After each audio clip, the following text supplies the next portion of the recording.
Namo tassa bhagavato arahato samma sambuddhassa.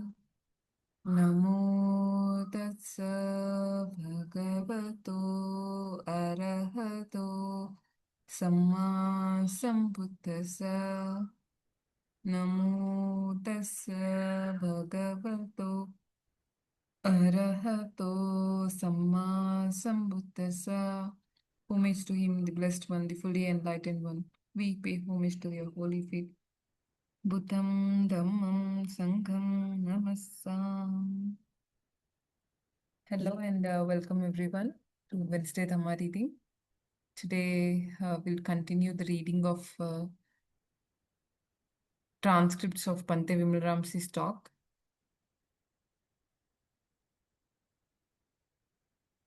Okay, so this is the Sutta index. Okay, in this is the 5th number. Without blemishes. This is the Sutta that we were reading last week. Actually, I think half of it we have already read, like until the mark of 35 minutes we have read. Now we'll start reading from here. Before that, to have a little glance onto what happened until where we have read this particular sutta. I'm going to just show a quick review on this. So I have already given it the sutta. So it's going to give a short perspective. So the 4 types of individuals here in this particular sutta Buddha is talking about: has a blemish and understands it, doesn't have a blemish and doesn't understand it. Depending upon it, what is the behavior, what is the outcome. So this is what we are looking at. This first type of a person who has a blemish and does not understand it. Then what is the tendency or the behavior? Because he does not recognize that there is an unwholesome state, no effort to abandon them. And the outcome is the mind becomes more corrupted, greed, hatred, and delusion persist. And it becomes worse because there is no effort to remove it. And there is a second type of person who has a blemish and who understands it that he has a blemish. And once he recognizes the unwholesome states of a blemish having in him, he arouses energy to abandon them. When he arouses that energy, his mind becomes purified and defilements are abandoned and the person becomes better. The third case, a person has no blemish and he doesn't know that he doesn't have any blemish because he's not aware of it. Then, because he does not understand purity, becomes careless, attends to beauty, lust arises. And then, because he does not understand it, no effort is being put, he falls into defilements. Mind become corrupted and the situation becomes much worse. And there's a fourth type of a person who does not have a blemish and he understands that he does not have a blemish and understands that purity of the mind doesn't have a blemish, guards the mind, safeguards it, does not cling to attractive features, then the mind remains free from defilements, mind stays pure, and the situation of that person gets better. So in this, out of 2 persons who has a blemish, one who understands it and one who does not understand it. Out of these 2 persons, who understands the blemish as a blemish is a better person. And then out of these 2 persons who doesn't have a blemish, who understands that he doesn't have a blemish, is going to become a better person. And what is the cause and what is the result? When we see the understands or being aware of wholesome state and unwholesome state, understands, when we see it clearly, that means he's aware of an unwholesome thing. And what is the key principle or the cause and reason for it? lack of awareness, ignorance of one's state. That means no effort, decline, or corruption. Knowing or having awareness that there is a blemish, clear knowing is there, mindfulness and wisdom is there, then the effort is put in the purification or maintenance of the purity. Then they put in effort or protect their mind or guard their mind to not go into lustful states. So that understanding or that wisdom, mindfulness should be there. And then there goes, what is the meaning of a blemish? Blemish means spears of bad, unskillful wishes. Basically, craving, which manifests greed, aversion, and delusion. And the twin perspective, whenever there is a blemish, we siksar it. In simple, awareness or the mindfulness, and if unaware, the direction of the mind declines. And if we are aware, if we are mindful, then there is growth and purification. So this is what the sutta is in short, until I hope the part of the sutta that we are going to read now is also been covered. So now we'll continue reading. Now we have a little clarity on what we have just read in this particular sutta. Now we will continue. Can everybody see the screen?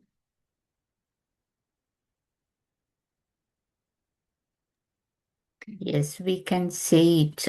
Is it possible for you to make it a little bit louder, bigger, Yes, madam, I think please? so. Is it okay now? Yeah, thank you very Want me to much. do a little more? Yeah, that's great. Thank you. Wait a minute. Yes. Can you read, Nanda madam? Yes, Majjhima Nikāya 5, Section 7. Herein, when a person with no blemish understands it as it actually is, thus, I have no blemish in myself, it can be expected that he will not give attention to the sign of the beautiful, that by his not doing so, lust will not infect his mind, and that he will die without lust, hate, and delusion, without blemish, omits the mind undefiled. Bhante Vimalaramsi. In other words, he's staying in the present moment. He's not caught up. Student, right. Majjhima Nikāya. Suppose a bronze dish were brought from a shop or smithy, clean and bright, and the owners used it and had it cleaned and did not put it in a dusty corner. Would the bronze dish thus get cleaner and brighter later on? Yes, friend. So too, friend, when a person with no blemish understands it as it actually is, thus, I have no blemish in myself, it can be expected that he will die with mind undefiled. Section 8. This is the cause and reason why of these two persons with blemish, one is called the inferior man and one is called the superior man. This is cause and reason why of these two persons with no blemish, one is called the inferior man and one is called the superior man. Section 9. Blemish, blemish is said, friend. But what is this word blemish a term for? Blemish, friend, is a term for the spheres of evil, unwholesome wishes. Bhante Vimalaramsi. I would probably change that to evil, unwholesome thoughts. It's craving, but it makes it easier to understand that way. Majjhima Nikāya section 10. It is possible that a bhikkhu here might wish, if I commit an offense, let the bhikkhus not know that I have committed an offense. And it is possible that the bhikkhus come to know that that bhikkhu has committed an offense, so he is angry and bitter. Thus, the bhikkhus know I have committed an offense. The anger and bitterness are both a blemish. Bhante Vimalaramsi, trying to keep secrets. One of the definitions of being an arahant is a person with no secrets. What are secrets? They're the quiet attachments. Don't want anybody else to know about it. Majjhima Nikāya, section 11. It is possible that a bhikkhu here might wish, I have committed an offense. The bhikkhu should admonish me in private, not in the midst of the Sangha. And it is possible that the bhikkhus admonish that bhikkhu in the midst of the Sangha, not in private. So he is angry and bitter. Thus, the bhikkhus admonish me in the midst of the Sangha, not in private. The anger and bitterness are both a blemish. Section 12. It is possible that the bhikkhu here might wish, I have committed an offense. A person who is my equal should admonish me, not a person who is not my equal. Bhante Vimalaramsi. In other words, someone that is younger in the order than they were. Majjhima Nikāya, and it is possible that a person not his equal admonishes him, not a person his equal. So he is angry and bitter. Thus, a person not my equal admonishes me, not a person my equal. The anger and bitterness are both a blemish. Section 13. It is possible that a bhikkhu here might wish, oh, that the teacher might teach the Dhamma to the bhikkhus by asking a series of questions of me, not of some other bhikkhu. Bhante Vimalaramsi, this is where your pride stuff starts to really get strong. Majjhima Nikāya, and it is possible that the teacher teaches the Dhamma to the bhikkhus by asking a series of questions of some other bhikkhu, not of that bhikkhu. So he is angry and bitter. Thus, the teacher teaches the Dhamma to the bhikkhus by asking a series of questions of some other bhikkhu, not of me. The anger and bitterness are both a blemish. Okay, I think we'll just take a pause over here.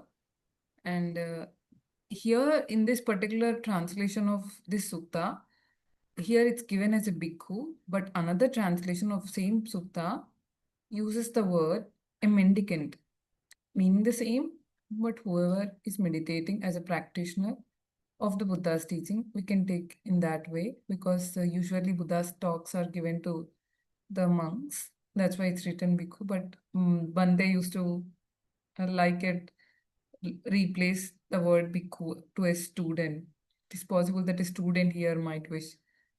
So we'll just go back. So everything is like applicable to all the meditation practitioners. And here there is a small simile regarding a bronze dish. So definitely a bronze or an iron dish, if you get it, once you get it from the store, if you don't clean it or maintain it properly, it will become dusty and it will not be working properly. But if instead you guard it, you clean it properly, use it properly, maintain it properly, then it will last longer. So it's the same thing with the mind. If you know that it's not clean, you clean it. If you know it's clean, still maintain it. So that's the priority. This is the one thing that we have already seen before starting the reading. Out of these two persons with blemish, one is inferior and another is superior. What is the cause and reason? The reason is, out of the two persons, who is knowing or who is aware, who is mindful of that blemish, is a superior person. And who is not mindful, who is unaware, does not understand of a blemish, is an inferior person. So the word blemish is called evil, unwholesome thoughts. These are the blemishes. And Bhante says craving. It's the craving that we are acting upon. That is wholesome or unwholesome craving. Ultimately, the craving that is needs to be removed, or the blemish needs to be understand and then abandon it later on. So again, here a couple of examples where the anger, bitterness, blemishes arise in our mind. So there is a sequence of situations given over here. It's not only for bhikkhus, maybe for lay people as well. We might have also faced similar kind of situations. We can see greed, anger, hatred arising in our own mind in any given particular situation. In that case, we can see how these blemishes are arising. The bitterness. One like this, there are set of examples given here. One is committing an offense and expecting it not to be shown in front of everybody, but in private then he might say that, no, I have committed the offense, I have not committed an offense. So in the same way, there are a few examples. I have committed an offense, but they admonish me in private. If not, then if they didn't get admonished, then the bitterness comes out, the blemish comes out, and then he gets angry. What happens when that anger comes up? There's a possibility of breaking a precept. The state of mind get disturbed. So the anger is a bitterness. That is a blemish.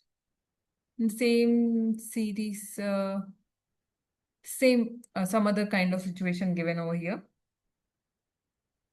Oh, I wish Dhamma, when a teacher is teaching the Dhamma, may he ask the questions to me than any other bhikkhu. If in that kind of situation, if his mind is affected by a blemish, then this thought of bitterness might come if the question is being asked to another student. Then again, bitterness, anger comes up.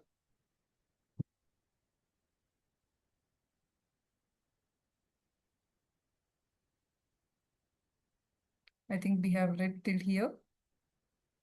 Yes.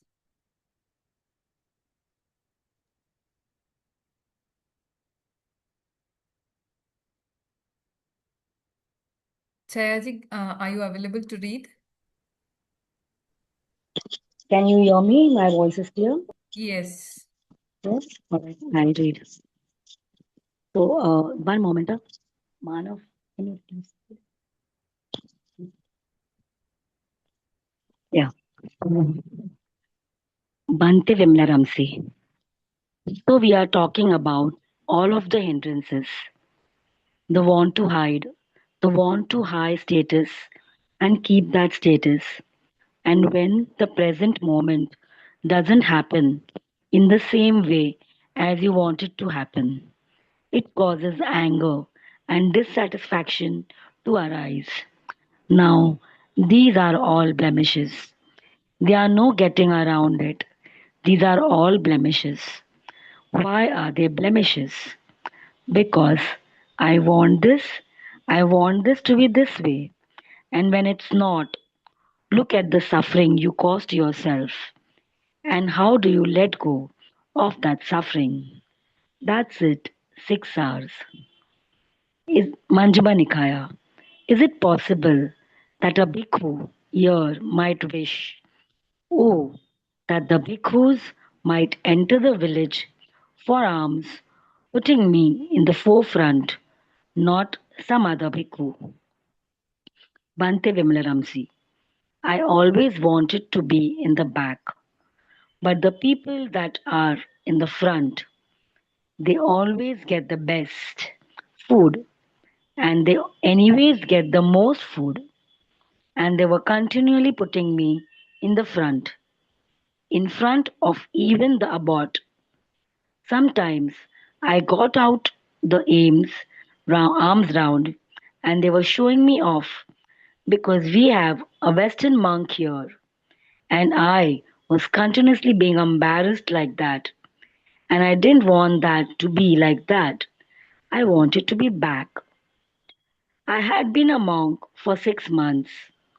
In that 6 months, I went to a festival at the monastery where I ordained, and the king of Thailand came and he bowed to all the monks.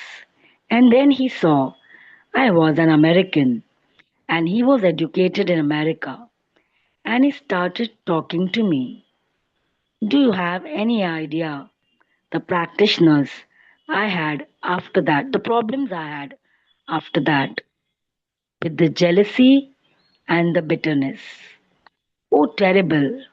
But I was anyways always so much bigger than any of the Asians, and I didn't have brown skin and I didn't have black hair.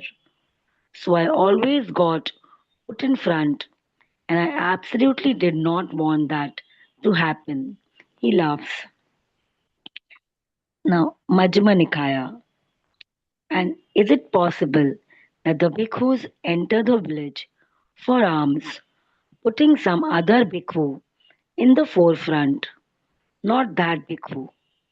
So he is angry and bitter thus.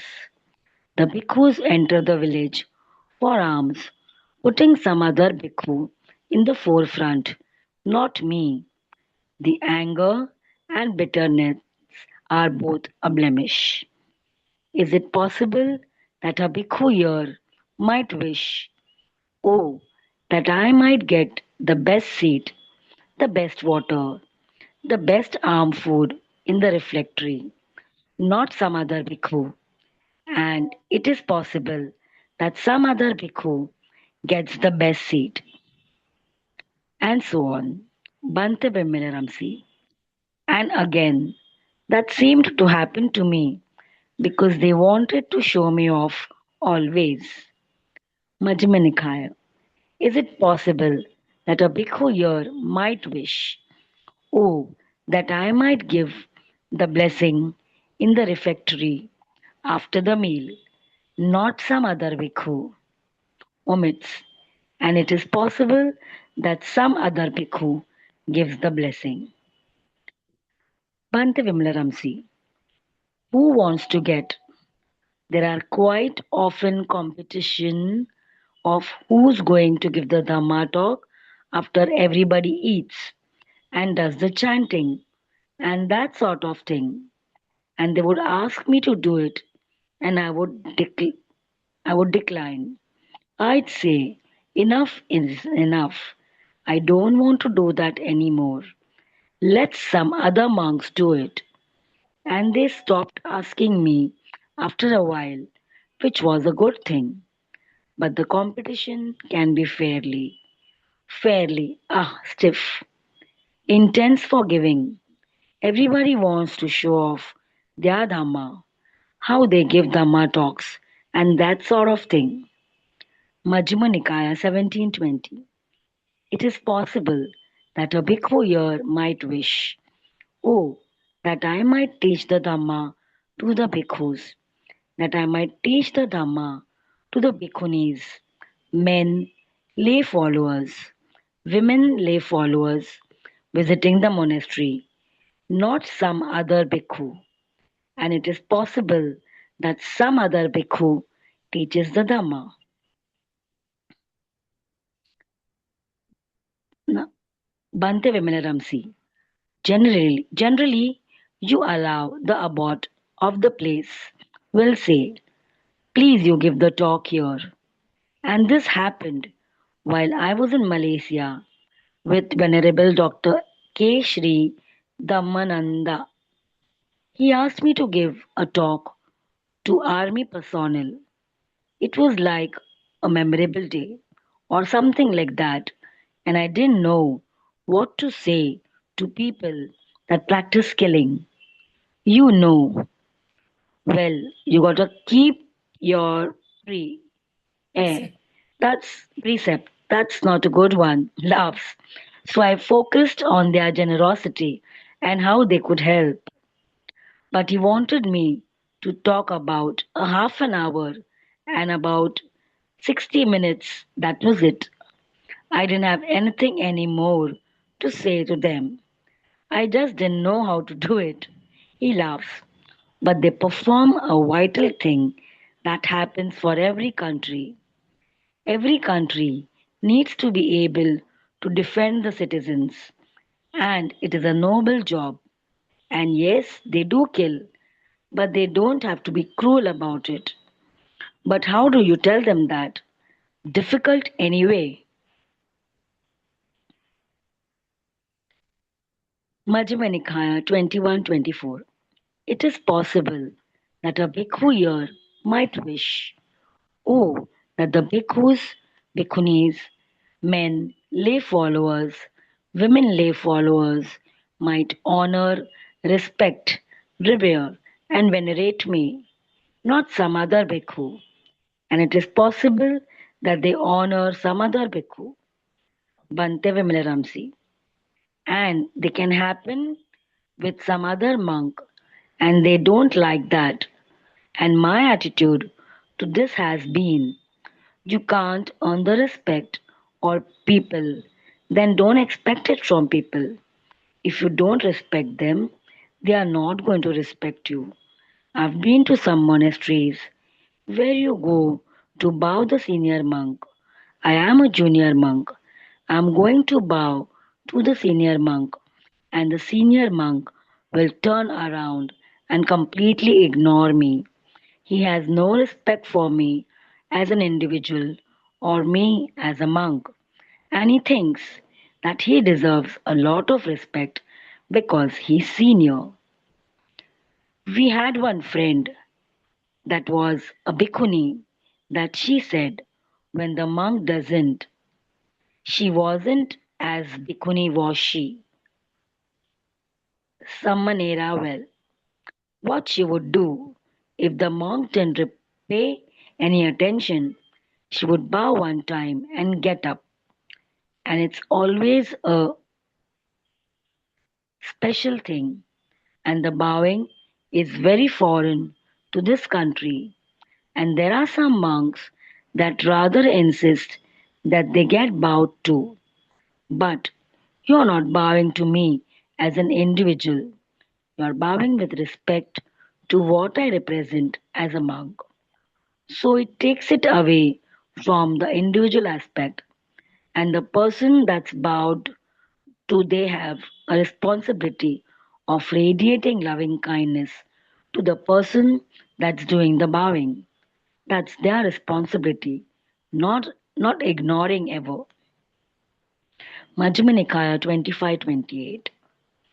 It is possible that a bhikkhu here might wish, oh, that I might be the one to get a superior robe. 30. Superior alms food, a superior resting place, superior medicinal requisites, not some other bhikkhu omits, and it is possible that some other bhikkhu is the one to get superior medical requisites, not that bhikkhu. So he is angry and bitter thus. Another bhikkhu is the one to get superior medicines requisites, not me. The anger and the bitterness are both a blemish. Bhante Vimalaramsi.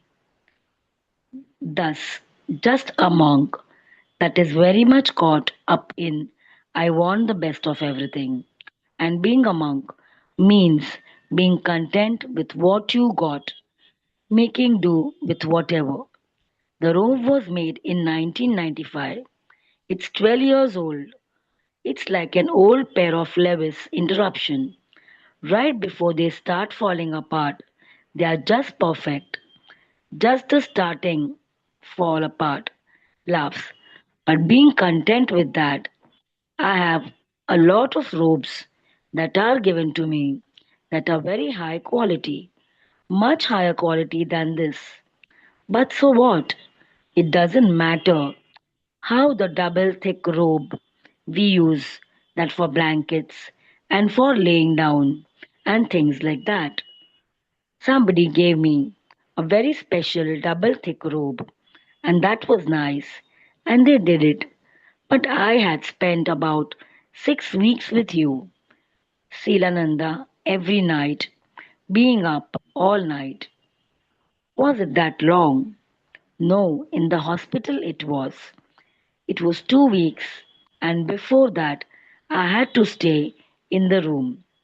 And any time he got up, I had to get up with him. And it freed up other monks to do other things. And they really appreciated it. So they gave me this double thick robe. It is very special. But to lust after it, no, it's nice to get special robes.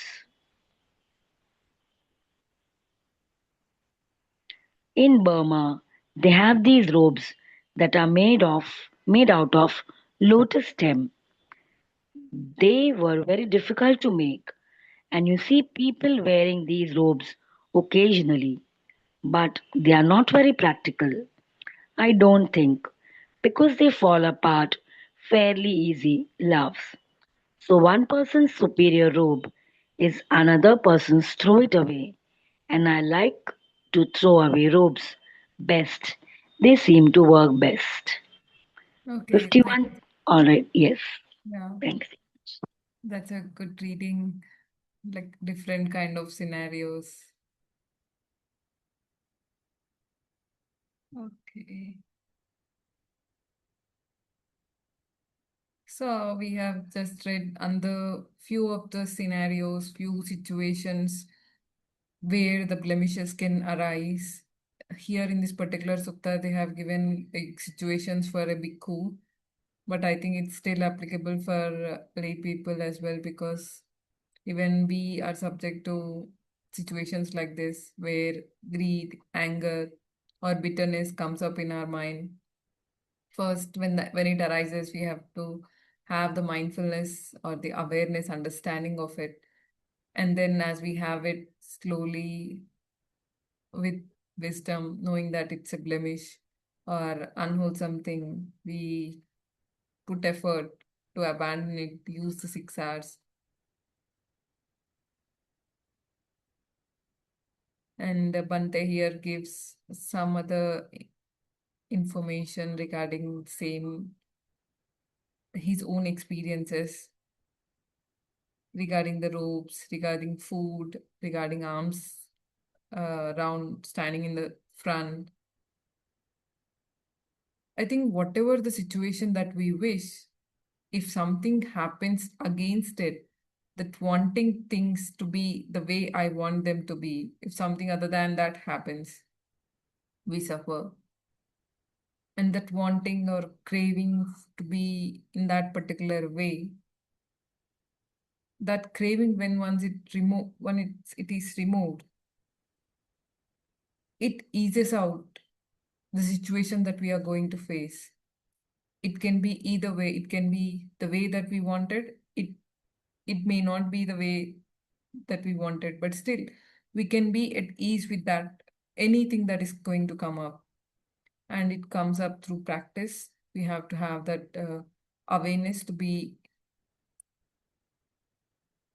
able to take any kind of situation. And definitely everything starts with awareness, mindfulness, wisdom, effort. All of these three things work together. I think everything else is like pretty much self-explanatory because Bhante has already explained a few things here. Mostly we have to keep working on every situation where the mind goes, oh, I want it or I don't want it.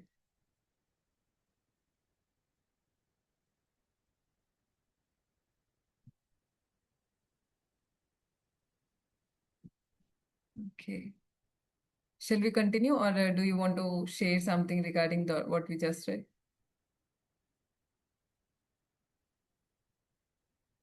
Okay, we'll continue then. Nanda madam, would you like to read? Majjhima Nikāya blemish, friend, is a term for the spheres of these evil, unwholesome wishes. Section 29. If the spheres of these evil, unwholesome wishes are seen and heard to be abundant in any bhikkhu, then for all he may be a forest dweller, a frequenter of remote abodes, an alms food eater, a house-to-house seeker, a refuge rag wearer, a wearer of rough robes, still his fellows in the holy life do not honor, respect, revere, and venerate him. Why is that? Because the spheres of these evil, unwholesome wishes are seen and heard to be abundant in that venerable one. Bhante Vimalaramsi. Now, there's certain practices that are called Dhutanga practices for monks, and there's special discipline that we can do without going overboard in laying down on nails and things like that. The forest dweller means that he always stays in the forest, sleeps at the foot of a forest, of a tree, that sort of thing, doesn't sleep with a roof over his head. The frequenter of remote abodes means that you gotta walk a long way to get to your alms house. That's what it boils down to. Kind of like living here. If I had to walk for many alms, it would be brutal. That's about 4 miles one way. That's a long way to walk, especially because you're supposed to be walking barefoot anyway. An alms food eater means that he only eats what's in his bowl. And there are practices that it's kind of fun to do every now and then. Only eat in a bowl. You get to see exactly how much food you need, and you get to mix up all of the foods. It's really funny watching some monks eat in a bowl because they put one food here, one food there, one food there, and they try not to mix them up at all. And I get my food in the bowl and I just start stirring it up. I did that in Asia because a lot of the food I had no idea what I was eating.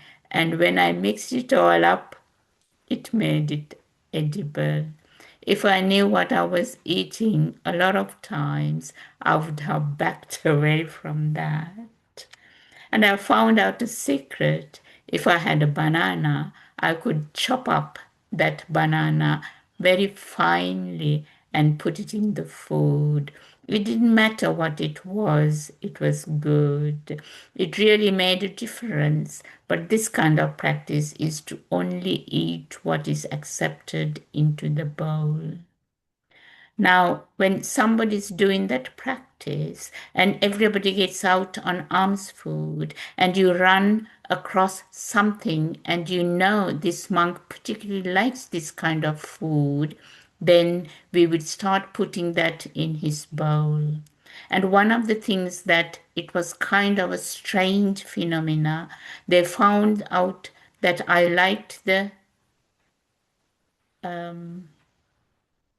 Rafat.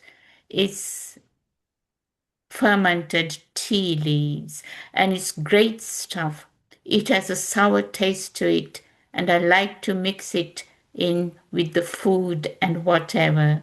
But all of the monks would wait until was done eating, and then they would start putting it in my bowl. And it's like No, I don't want it. I'm done. I don't want any more. But they always waited. It was kind of like a test to see if I would overindulge in the food, and I was full. I didn't want anything more. So a house-to-house seeker is somebody that does the arms round house to house. They don't when I was in Burma, in Rangoon, there were some people that saw me at the monastery and they asked if I would go out on arms round to their house. And there was 3 or 4 people and I would go to their house and then other people would see us walking around and they say, well, come to my house, and then come to my house. And I started going out on alms round at 7:30 in the morning, and I wasn't getting back till 10:30 because the number of people that kept asking me to come to their house kept increasing. We started with 4 and we got close to 20. I was with another monk. And finally, as said, I gotta do the retreat. I don't want to spend 3 hours on an alms round. But I was bringing in huge amounts of food for everybody at the monastery. And it was kind of fun doing that because I have 1 or 2 bags that I was carrying and everything in the bowl, and I would just drop it off at the dining hall and say, okay guys, it's all yours. But I learned to practice the loving kindness meditation when I was doing that, and my face would get very bright, and then somebody would see me and they go, oh, I want you to come to my house. He laughs. And the monks that didn't go on alms round that day, they would all be standing watching me come into the dining hall. And then I'd hear them talking in Burmese about how I was shining. He laughs. Anyway, a refugee, sick rag wearer, during the time of the Buddha, when someone died, they would wrap that person up in cloth and then they would take him to the charnel ground. Now, if the family was there, they would cremate the body right away. But sometimes a family was a long distance away and the body would start rotting and the cloth would just there'd be pieces here and there. That's a refuge sick rag wearer. Now it's real formalized how you wear the robes. They used to have a lot of patches on them, but now they don't have so many patches. And a rough robe wearer, they will wear rough, coarse materials. Generally, it was very hot. Okay. Majjhima Nikāya omits, suppose a bronze dish were brought from a shop or a smithy, clean and bright, and the owners put the carcass of a snake or a dog or a human being in it and covered it with another dish, went back to the market. Then people seeing it said, what is that you are carrying about like a treasure? Then raising the lid and uncovering it, they looked in, and as soon as they saw, they were inspired with such loathing, repugnance, and disgust that even those who were hungry would not want to eat, not to speak of those who were full. So too, if the spheres of these evil, unwholesome wishes are seen and heard to be abundant in any bhikkhu, then for all he may be a forest dweller, unabundant in that venerable one. Section 30. If the spheres of these evil, unwholesome wishes are seen and heard to be abundant in any bhikkhu, then for all he may be a village dweller, an acceptor of invitations, a wearer of robes given him by householders, yet his fellows in the holy life honor, respect, revere, and venerate him. Why is that? Because the spheres of these evil, unwholesome wishes are seen and heard to be abundant in that venerable one. Bhante Vimalaramsi. And that's how you always get the superior amount of food, by abandoning the desire for it. And I was staying just outside of Kuala Lumpur in a town called Sabung Jaya. That's where the international airport is now. And when I got there, they were just starting up a monastery and they wanted a monk. And they had about 40 people that were coming together and trying organize and make it bigger and bigger and bigger. And while I was there, the number of people that came to that monastery got up into the hundreds and then into the 500s and that sort of thing. And they would all get together and decide that they wanted to give a meal. Now I would sit down at a table that was as long as this room, that had no square inch left alone. I mean, it was all covered with food, and I was the only monk. It was so much food I was intimidated. I generally always went away hungry because it was just too much. It was overwhelming. And then they would have a party and eat all the food after that.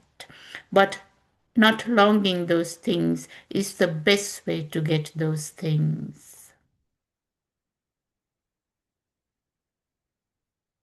Okay, Nanda Madam, thank you for reading. We'll just go back and start the reading again. Yes.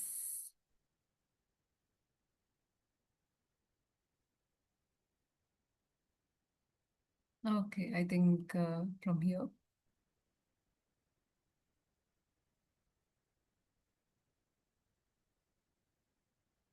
Okay. So here we can see that evil, unwholesome wishes are seen and heard to be unabandoned in any bhikkhu. If a person or a student or a bhikkhu who is a bhikkhu having mind filled with greed, hatred, and delusion, or with blemishes, if that person, if he's a forest dweller, a frequenter of remote abodes, a alms food eater, a house-to-house seeker, a refuge rag wearer, a wearer of tough robes, still his fellow in the holy life do not honor, respect, revere, and venerate him. Why they are not respecting him? Because the spheres of these evil, unwholesome wishes are seen and heard to be unabandoned. That means that venerable one or that particular person with a mind of blemish, who is not abandoned that blemish. That's why that particular person is not being revered. And Bhante goes on to explain about different aspects of that particular bhikkhu, like what are the remote abodes, forest dwellers, alms food eater. Basically, he's talking about all the qualities of a bhikkhu or the lifestyle of a bhikkhu that he needs to follow. And he gives his own personal experience about alms rounds in different cities. And then, yes, I think this is interesting because it's a simile given here. Suppose a bronze dish very clean and bright, and the owner puts a carcass of snake or a dog or a human being in it and covers with another dish and goes back to the market. If you see it clearly, I think I'm having a vision of a mine. Outside, it's very pretty, well behaved, but inside, all of it is filled with blemishes, greed, hatred, bitterness. Then, in that case, definitely whoever looks inside it, or even if that particular person has the awareness coming back, then he can let it go, or else just the bad stuff inside. Buddha has given this simile. When they saw that, they were inspired with such loathing, repulsion, and disgust that even those who were hungry would not want to eat, not to speak of those who were full. He is given this simile. So the evil, unwholesome wishes that are unabandoned, then that bhikkhu is not respected by the venerable ones. There is another case where if a spear of these evil, unwholesome wishes are seen, or the blemishes are seen and heard to be abandoned, if that bhikkhu has abandoned these blemishes or unwholesome wishes, then he may be a forest dweller, village dweller, and servants of invitations, a wearer of robes. Then he is respected because of his because he has abandoned the unwholesome wishes. Then wherever this venerable one goes, he is being honored, respected, and venerated.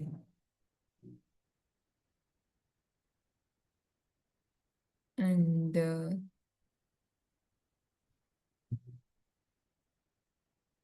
I think there is a disturbance from my side. There is some work going on the top floor.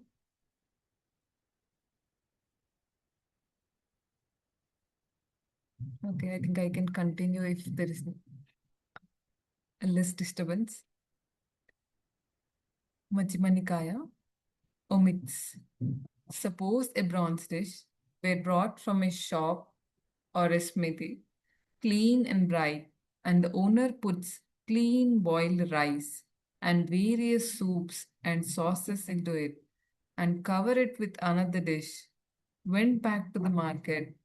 Then people seeing it said, "What is that you are covering about like a treasure?" Then, raising the lid and uncovering it, they looked in, and as soon as they saw, they were inspired with such liking appetite and relish that even those who were full would want to eat, not to speak of those who were hungry. So too, friend, if the spear of these evil, unwholesome wishes are seen and heard to be abandoned in any bhikkhu, then for all he may be a village dweller, abandoned in that venerable one. So here there is simile given of a similar bronze dish bought from a shop, but now instead of filling it with a snake carcass or dog or human being carcass, now he is putting clean boiled rice with various types of sauces, soups in it, and then he's covering it with another dish.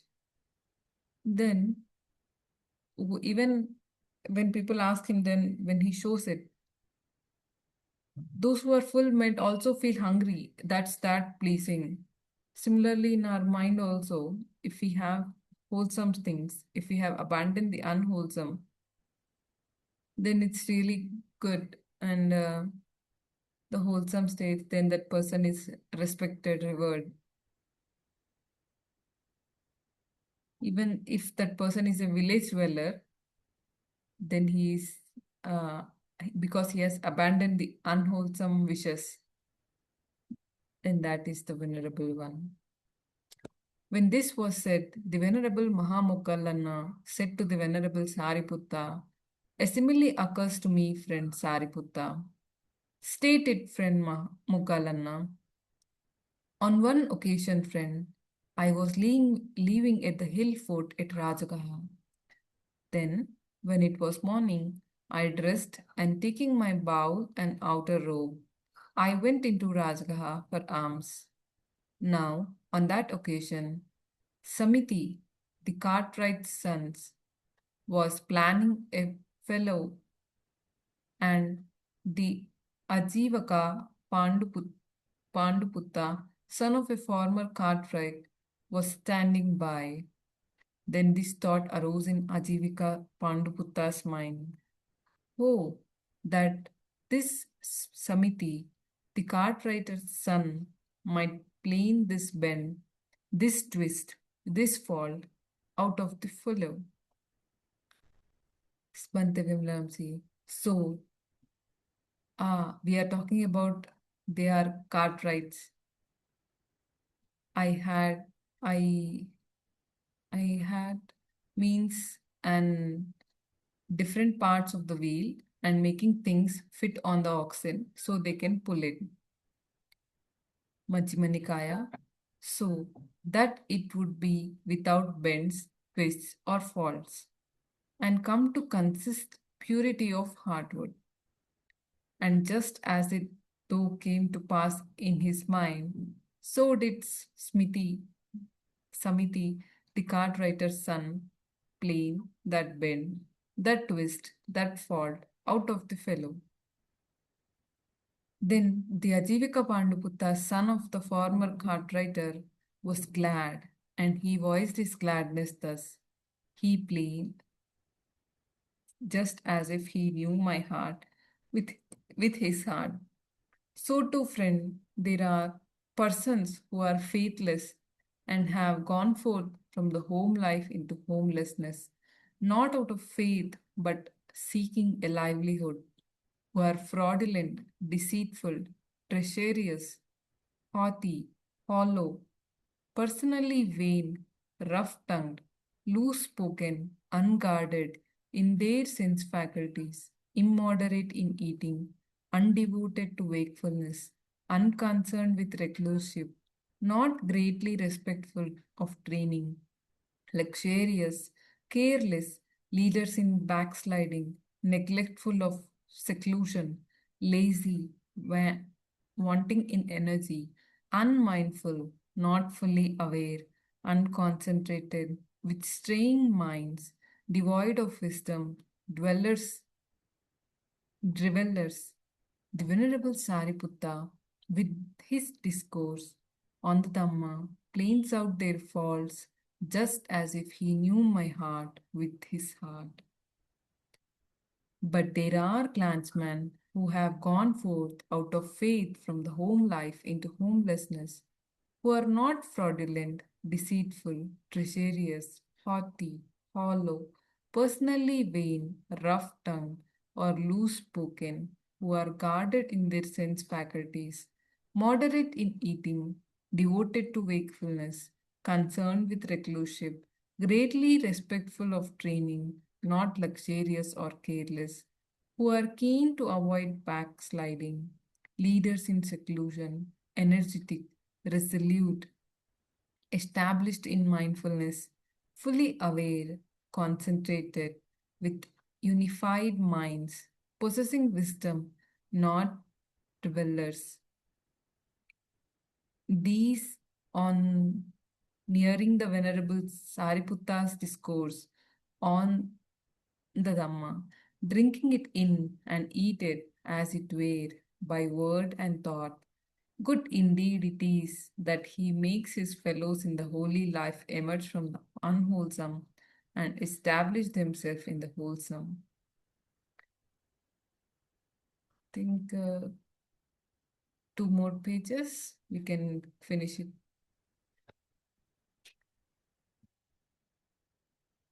Just as a woman or a man, young, youthful, fond of adornments, with head bathed, having received a garland of lotuses, jasmine, or roses, would take it with both hands and place it on the head.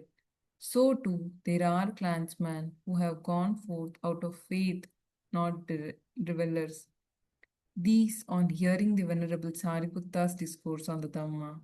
Drink it in and eat it as it were by word and thought. Good indeed it is that he makes his fellow in the holy life emerge from the unwholesome and establish themselves in the wholesome. Thus it was that these two great beings rejoiced in each other's good words. Bhante Vimalaramsi.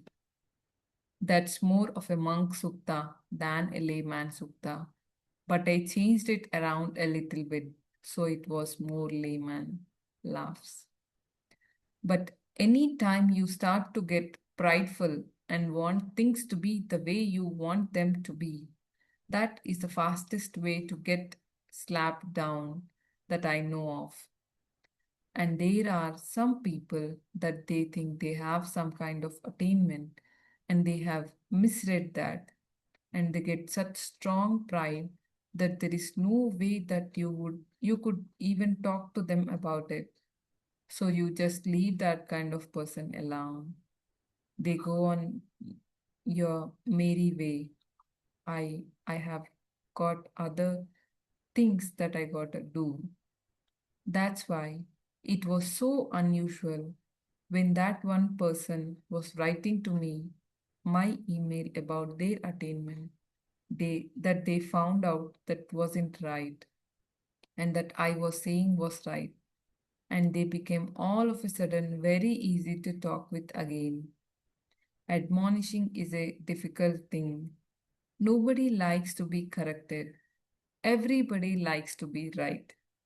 And even when you show someone there's a problem here, then you have to back off. I mean, this is the skill of the teacher. It's just showing where the problem is and then backing off and seeing if the problem can be solved by the student. But it's really easy to get attached to some people and want to overhelp.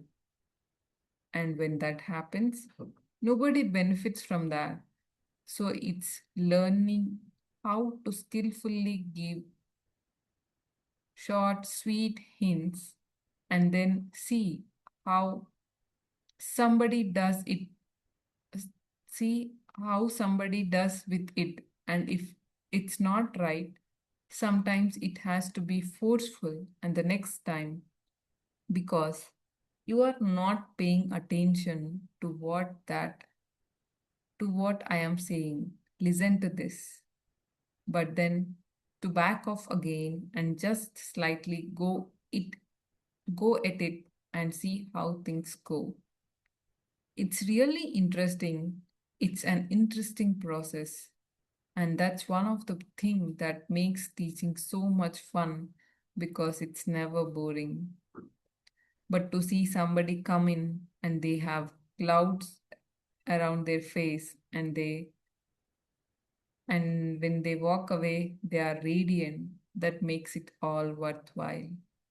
And there are some people that will come here that have done a lot of meditation in the past and they don't buy what I am showing them in the suttas. But they will say, well, we will try it and see. And then they start seeing and then they start going, oh, that's what you are talking about. I never saw it like that before. So it's a real interesting process, at least for me. Okay, then it's sharing of merits. I think it's really been an interesting sutta. Like Bhante said, initially it was like it started off normal, but later on it's more kind of inclined towards ordained persons. Still even applicable for us, a part of it, any given situation, hindrances or mind having any tension, tightness, or having blemishes arising. We have to develop our mindfulness and use our uh, right mindfulness, right view, and put the right effort. Does anybody want to share something regarding this particular sutta that we just read?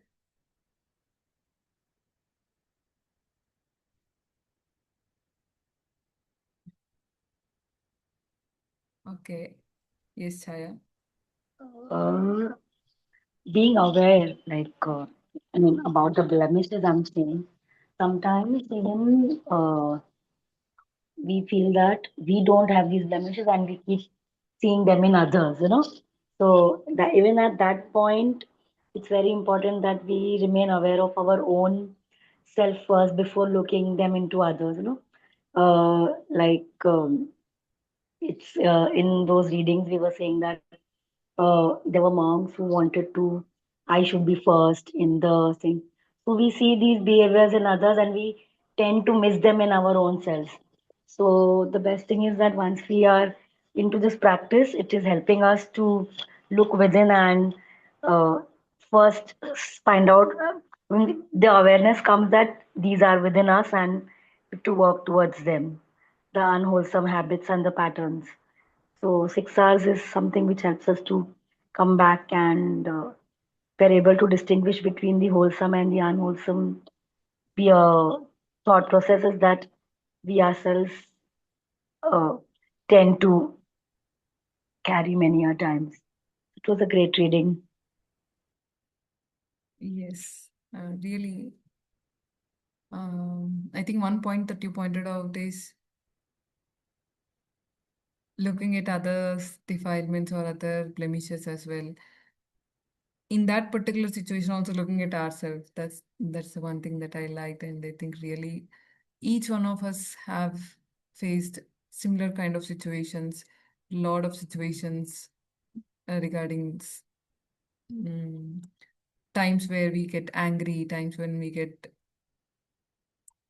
can see ourselves that I'm arguing to this particular person regarding this particular topic or wanting things to be in that particular situation. Because of this practice, I think all of us have benefited using the 6 hours, and really this practice is being helpful.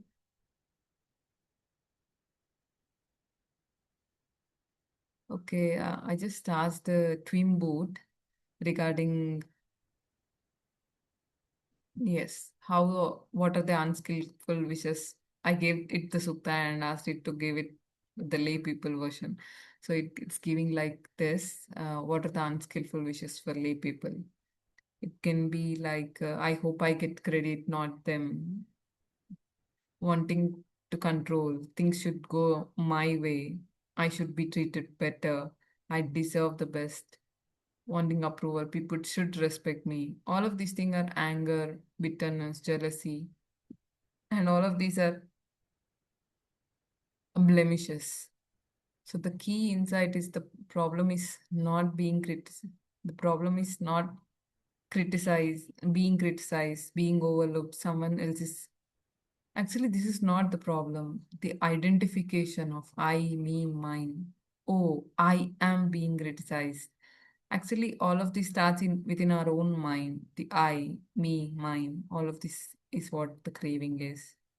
Why this teaching matters is without seeing these wishes of blaming others, then we start to justify, irritate ourselves. The habit of craving comes back every time we get angry. Tension tightness happens. We become reactive. So, a simile has been explained. Outward, you are successful, you look calm, you act spiritual. Internally, there is tension and suffering.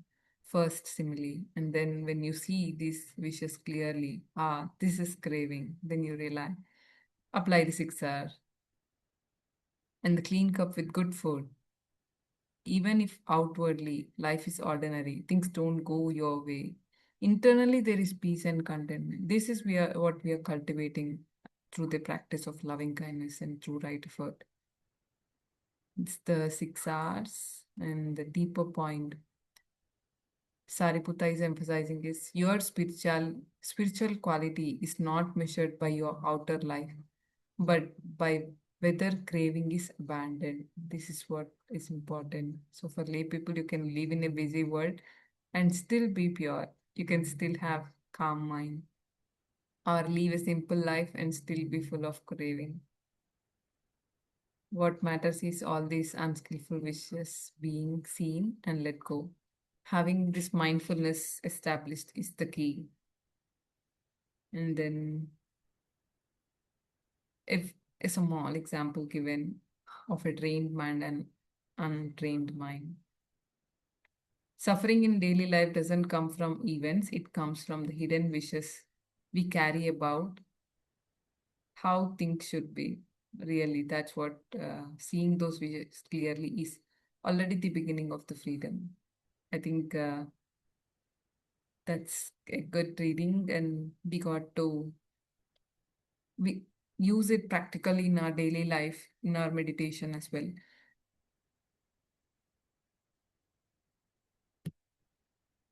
Anybody wants to add anything?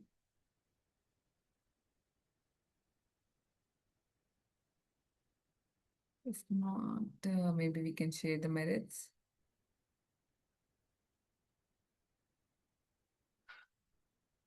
Okay. We can all read together. May suffering ones be suffering free, and the fear stuck fearless be. May the grieving shed all griefs, and may all beings find relief. May all beings share this merit that we have thus acquired for the acquisition of all kinds of happiness. May beings inhabiting space and earth, Devas and Nagas of mighty power, share this merit of ours. May they long protect the Buddha's dispensation. Sadhu, sadhu, sadhu. Thank you everyone for joining, and it's really been a good reading. I think I personally enjoyed the reading today. I hope this sutta reading was been helpful and you will be able to apply it in your daily life.